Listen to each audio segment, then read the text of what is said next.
শ্রমিক ইশতেহার সম্পর্কে রাজনৈতিক দল ও অংশীজনদের সঙ্গে মতবিনিময় করতে রাজধানীর চীনমৈত্রী সম্মেলন কেন্দ্রে জাতীয় কনভেনশনের আয়োজন করে শ্রমিক অধিকার জাতীয় অ্যাডভোকেসি অ্যালায়েন্স। অনুষ্ঠানে বক্তারা বলেন, শ্রমিকের অধিকারকে অনেকে ষড়যন্ত্র বলে মনে করে।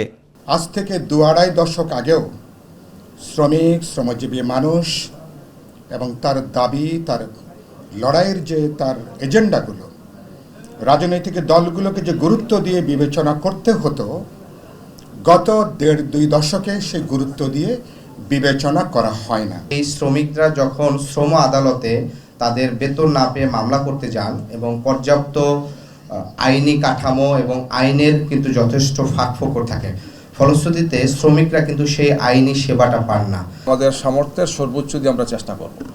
আমরা এমন কোনো প্রতিশ্রুতি দেব না যে প্রতিশ্রুতি আমরা বাস্তবায়ন করতে পারবো না। আসুন আমরা সবাই মিলে একটি সুন্দর বাংলাদেশ গড়ার জন্য চেষ্টা করি। বিএনপির স্থায়ী কমিটির সদস্য ডক্টর আব্দুল মঈন খান বলেন, দেশের শ্রমজীবী মানুষকে সম্পদে পরিণত করতে হবে। আমরা ভালো ভালো কথা বলি, লিখি, সংবিধানে লেখা আছে, কিন্তু সেগুলো বাস্তবায়ন করছি না বা করতে পারছি। আসুন আমরা যেন সেভাবে আমরা দেশে সম্পদের যে উৎপাদন, যে সম্পদ সৃষ্টি, সেই সম্পদ সৃষ্টি করি এবং দেশের দরিদ্র মানুষের যে প্রয়োজন, সেই প্রয়োজন মেটানোর জন্য আমরা সঠিক পরিকল্পনা গ্রহণ করি।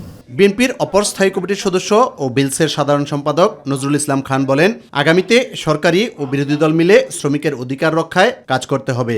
বাংলাদেশের শ্রমিক আন্দোলনে যারা দীর্ঘ ধরে গুরুত্বপূর্ণ ভূমিকা পালন করছেন এবং শ্রমিকদের স্বার্থে সবার সম্মতিক্রমে এই শ্রমিক ইশতেহার প্রণীত হয়েছে।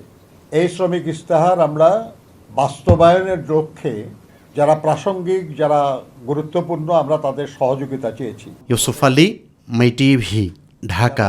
দীর্ঘ ধরে গুরুত্বপূর্ণ ভূমিকা পালন